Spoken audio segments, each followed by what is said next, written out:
टुच्चाचार्य, हलालाचार्य, इन शब्दों का प्रयोग किया है नीरज अत्री ने। नीरज अत्री यूट्यूबर हैं, आचार्य प्रसाद को लगातार टारगेट कर रहे हैं। टुच्चाचार्य, हलालाचार्य बहुत ही गंदी गंदी भाषा का प्रयोग कर रहे हैं और इनको लगता है ये बहुत कूल हैं, ये धर्म की बात कर रहे हैं, ये धर्म को बचा रहे हैं। देखिए, हम नीरज अत्री जी को उस घटिया भाषा में जवाब नहीं दे सकते क्योंकि हम आध्यात्मिक लोग हैं। हमने आचार्य जी के मुख से कबीर, रैदास, बुद्ध, कृष्ण, मीरा, गुरु नानक, कितने सारे वैदिक ऋषियों को सुना है। और इतना सारा सुनने के बाद, इतनी आध्यात्मिक बात जानने के बाद, हम इस व्यक्ति, इस घटिया छोटी सोच वाले व्यक्ति के स्तर पर आकर के इसको उस भाषा में जवाब नहीं दे सकते। ठीक है, लेकिन हम प्रयास करेंगे इसको अच्छी भाषा में जवाब देने का और कुछ ऐसी चीज़ें बताने का जिससे सबकी बुद्धि खुले और इसके समर्थकों को सद्बुद्धि प्रदान है। मैं इनके बिल्कुल अगेंस्ट नहीं हूँ, पर इन्होंने जो बात रखी है उससे आप हिंदुओं को या ऐसे लोग, युवा जो आध्यात्मिक हैं या धर्म की ओर बढ़ रहे हैं, उनके आप अगेंस्ट हो रहे हो, धर्म को बचा रहे हो टुच्चाचार्य बोल के, हलालाचार्य बोल के। वाह, मतलब कि कोई व्यक्ति यदि आपके विचारों से असहमत है, आपके विचारों से अलग चीज प्रचार कर रहा है, तो वो टुच्चाचार्य, हलालाचार्य, वामपंथी, लेफ्टिस्ट, उस व्यक्ति को इस तरह की बातें बोली जा रही हैं। मैं तो सोच रहा हूँ ये व्यक्ति किस घटिया मानसिकता का है।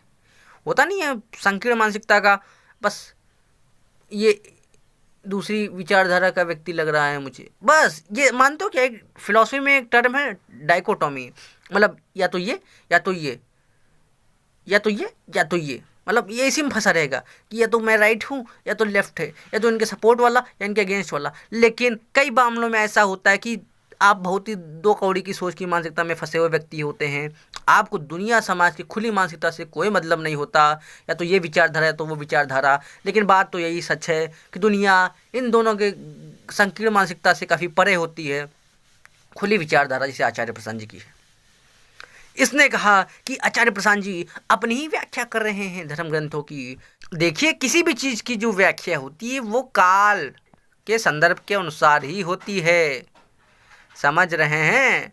अब अगर मैं कह दूं कि उस अनुसार भाई 100 वर्ष का जीवन होता था, ग्रंथों में 100 वर्ष का जीवन है, पर क्या आज का आदमी 70 साल में जी पा रहा है क्या? नहीं। तो इसका क्या मतलब है? समय परिवर्तन हुआ है, परिस्थितियां परिवर्तन हुई हैं, तो परिस्थितियों के अनुसार सत्य की लड़ाई लड़ना धर्म है। ये व्याख्या आचार्य प्रसाद जी की है और हम लोग की है, सभी की है। जो महापुरुष हैं वो यही कहते हैं कि सत्य का बोध वो अध्यात्म, स्वयं को जानना वो अध्यात्म, स्वयं की चेतना की मुक्ति के लिए कार्य करना वो अध्यात्म।